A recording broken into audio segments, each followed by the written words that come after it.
Okay, welcome everyone back to In Conversation, which is Pivotal 180's interview series, where we can share every episode a conversation with a leader in the renewable energy or clean tech or energy finance space. We have a really fascinating conversation, I think, for you today. We've got Andy Moon here, who's the founder and CEO of Reunion Infrastructure.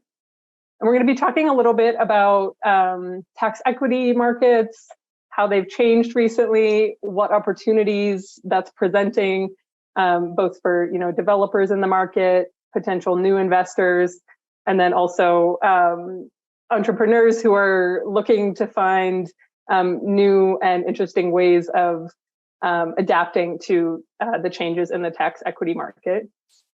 We're going to assume that you know a little bit about tax equity already. Pivotal 180 has, plenty of resources from blogs to full-fledged courses on tax equity. So we can definitely point you to resources if you want to check that out. But for now, we're going to assume like a base understanding of what tax equity is, and the fact that it's really been a driver of a lot of renewable energy finance in the U.S. Recently. There've also been a few changes recently. One of these key changes being the fact that tax equity credits are now transferable, which opens up a lot of new opportunities. And Andy's the perfect person to talk to about this. Reunion is building a platform to connect, developers who are leading or sponsoring projects that are eligible for tax equity. With other potential investors. So, Andy, welcome. Thanks for joining us today. Thank you. Thank you for having me today. Yeah, it's great to be here with you. Before we dig into the more detailed questions, I'd love it if you could just share a little bit about your background, what led you to found Reunion, and kind of what Reunion is aiming to change or impact in the market. That sounds great. So Reunion's mission is to accelerate investment into clean energy projects such as solar, wind, battery storage, and biogas. And this really came out of my co-founder, Billy Lee, and I. Our entire careers have sort of built up towards starting Reunion. We met over 15 years ago working at SunEdison, which was one of the leading solar energy development companies. And Billy and I were early employees, and we were involved in the early days of solar energy finance. So Billy led many of the early tax equity deals with major banks. And I was involved in some of the first investments in solar from private equity and bond investors. So we've been exposed to renewable energy finance for many years. And while tax equity is amazing and has enabled a lot of the important clean energy projects you see today, we've always recognized that there is a challenge and a bottleneck on the renewable energy financing side.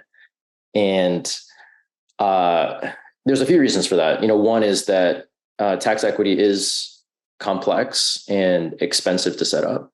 And as a result, on the project side, there's always been many projects that have struggled to get access to financing. So one great example is commercial rooftops and solar. It's very difficult to get the attention of large tax equity investors to finance projects like commercial rooftops. And as a result, those projects often do not get built. At the same time, we've tried for years to try to convince more corporate and other investors to become tax equity investors. And that's always been a difficult proposition because it is a complicated asset class, and it requires a lot of specialized expertise. And so over the years, many corporations have considered and ultimately have decided not to become tax equity investors. And so part of why we're excited is because transferability solves a lot of the challenges and the bottlenecks to finance. It's a much simpler and more straightforward transaction process. It shouldn't require nearly as much sort of upfront and ongoing cost to sort of fulfill a transaction. And we think that Congress's intent really was to expand the pie from a handful of tax equity investors to really any corporate in America can be involved in a clean energy transition by becoming a tax credit buyer. So we're super excited about that democratization on the sort of access to finance side, both from, bringing more investors into the space, but also enabling many, many projects that have struggled or have not been able to get financing, or that just want a simpler way to transact, to sort of use this, new structure that, every renewable energy developer is very, very excited about.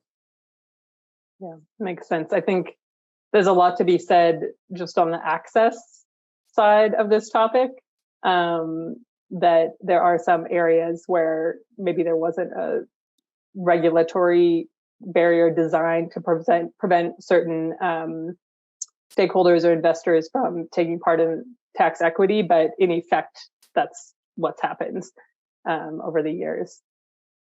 Can you also just tell us a little bit about what Reunion's doing? Like, what is Reunion's value add in tax equity? What's the offering, and why should we be excited about it? Definitely. So I'll start by saying transferability is a completely new market.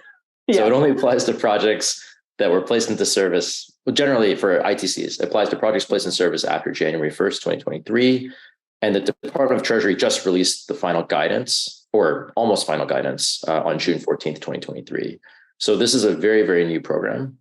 And I think what's really exciting is that, we are playing a key role in walking both developers as well as potential corporate tax credit buyers through the process. There's definitely a lot of questions from both sides of the market. And so an important role we play is to help answer all those questions and get both sides comfortable with what a transaction is and what risks they're taking and sort of how to enter into a transaction.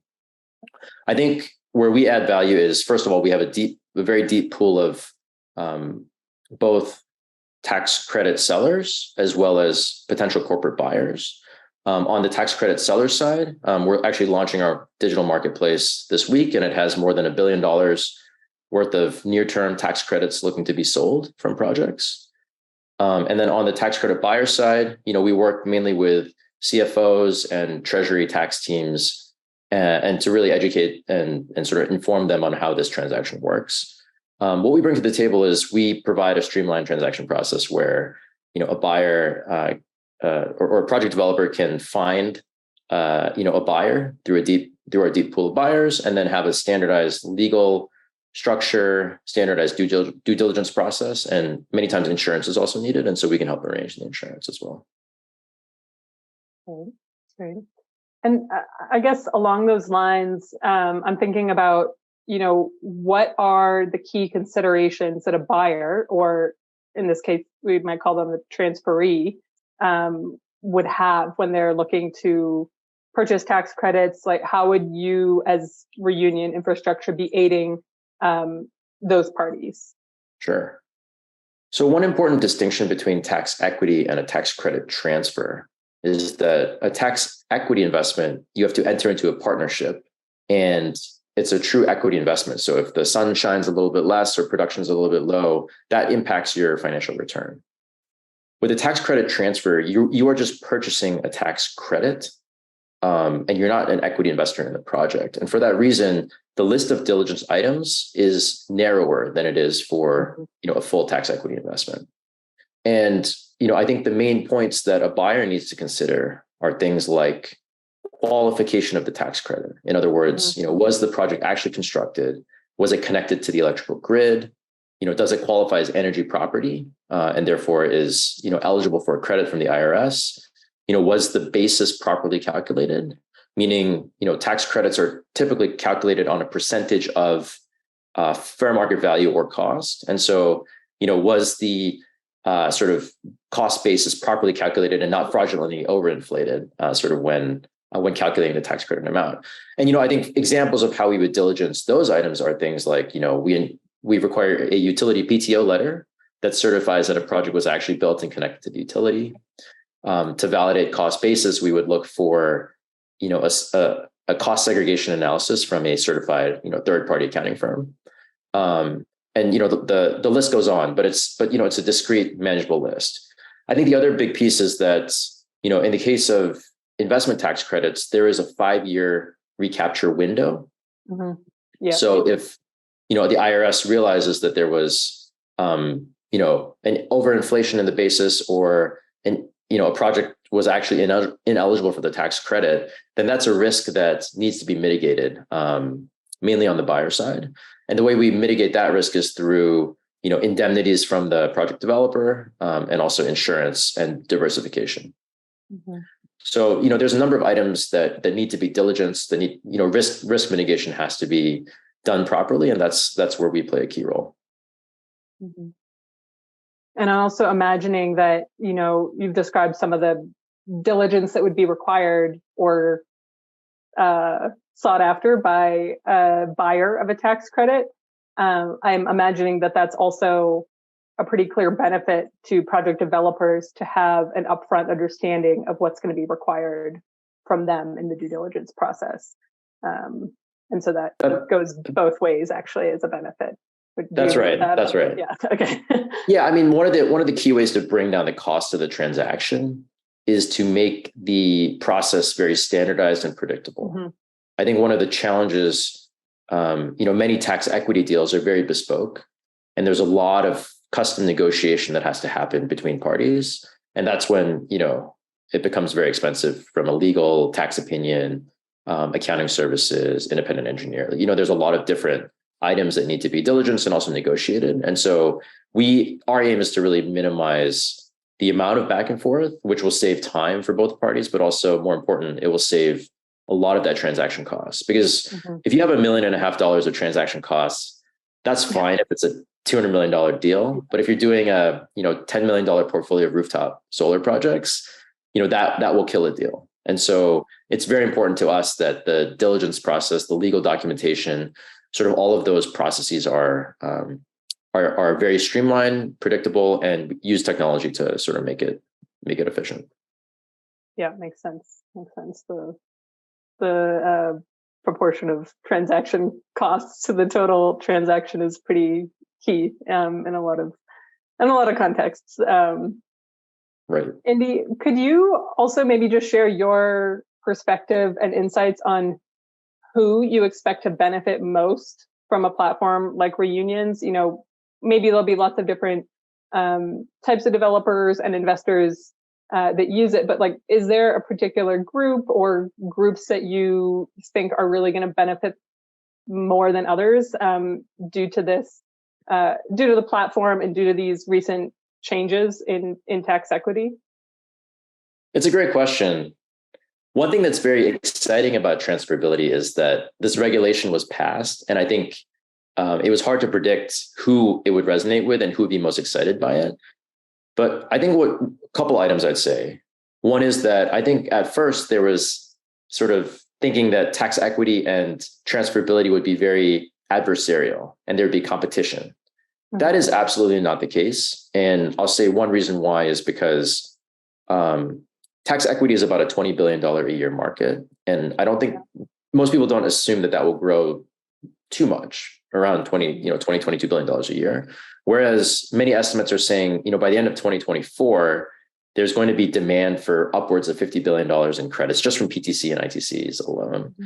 And when you add hydrogen, CCUS, manufacturing, all these other credits that can be transferred, we could be looking at 80 billion plus per year of demand. When I say demand, I mean tax credits looking to be sold.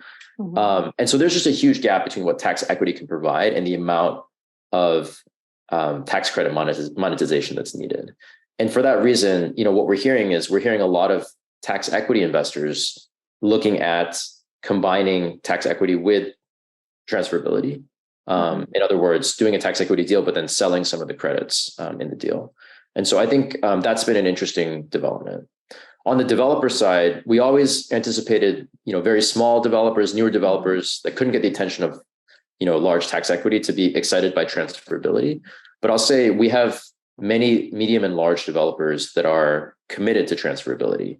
And I'd say there's multiple reasons. One is that, they're developers that have very large volumes of projects and a very small team. And so for them, they just really need a more efficient transaction structure. Mm-hmm. I think there's portfolios where it makes sense to do a transfer because, the time and expense required to set up a tax equity partnership is just a little bit too much. Yeah. And I think in the last 6 months, it's gotten a lot harder to get tax equity. So we've heard of developers that previously could very easily get tax equity financing on 100 megawatt portfolio, now saying it's really hard. Mm-hmm. And they're looking at transferability as an option as well.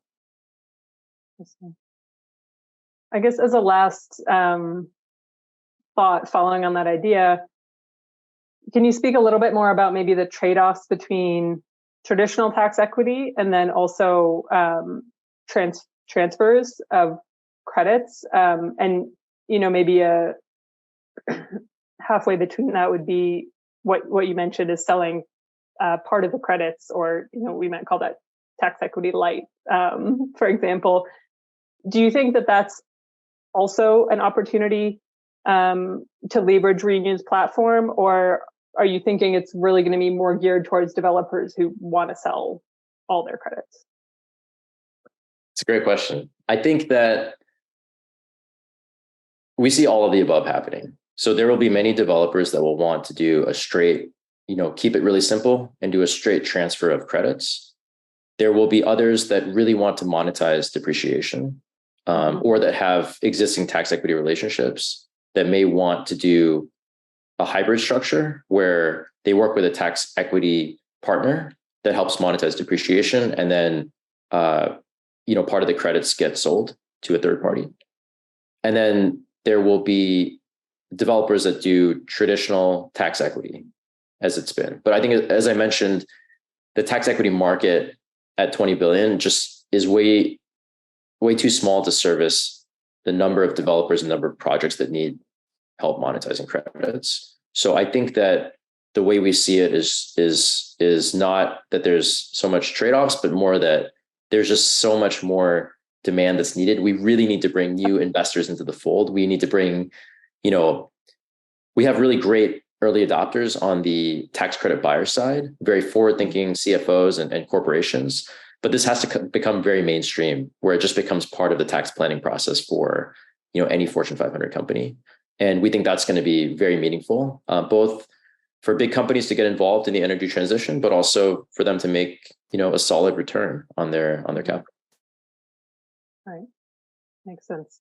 No, I'm asking you a lot of questions, trying to get you to predict the future for us. I didn't tell you to bring your crystal ball, but next time you'll know. Yeah, that makes a lot of sense. And yeah, I'm excited to see what happens in the market too. This will be my last question for you, actually. So recently we saw some guidance from the US government that touched on transferability and a number of other issues. It also, includes a period of comment or request for clarifications where interested stakeholders can comment on the existing guidance and ask for more clarification. Are there any particular issues that you're really either going to be asking for clarification on at Reunion, or that you're just really waiting to see where the guidance lands? I know this is kind of like the almost final guidance, but do you expect it to kind of be more of a formality in the future, or any particular issues that are going to really make a big difference for Reunion or its users on either side of the platform? Sure. I'd say overall, the industry was very pleased with guidance. I think that just having guidance has been huge. I think tax credit buyers in general are not fans of risk, and there always was the worry that guidance would come out with some very negative surprises. And that certainly did not happen. I think they provided a very clear description of how the transaction process works. There were some nice bonuses in there. For example, they validated that the discount amount on a tax credit sale is not taxable. They also said that tax credits, or the intention to purchase tax credits, can be used to offset estimated quarterly tax payments, which it makes it very attractive from a IRR, or a time value of money perspective, for the buyer. Yeah. So overall, guidance was very well received. And I think, participants in the ecosystem are very pleased with sort of what we've gotten so far. I think we view the additional guidance as potential, bonuses on top, but we have enough to take it and sort of, make deals and close transactions. I'd say a few areas where I think there still are question marks are, one is, of course, to what degree individuals can participate in the purchase of tax credits. So yeah, I think there's some items around the margin like that, but I would say that, we feel that we have the green light and sort of we're open for business. And I think, tax credit buyers and developers feel the same way. Awesome. Okay. Well, I think you're right. It helps to just know what you're working with, regardless of what the guidance is. So that's a positive, but we'll stay tuned. Well, I might have to check in with you in, a few months or next year on that one. Really. Absolutely. Yeah. Lots more to discover. Thank you for joining today, Andy. This has been really interesting, and I think a lot of our viewers are also going to be interested just to be watching the tax equity market and really the success and functionality of platforms like Reunion. So thank you again for joining. We'll let our viewers know how you can connect with them. We'll catch up soon. And thank you for being here. Thank you. Yes, if anybody has questions, please feel free to reach out. And we're excited to see how the market develops. Great. Thanks, Andy. Take care. Great. Thanks so much. Appreciate it.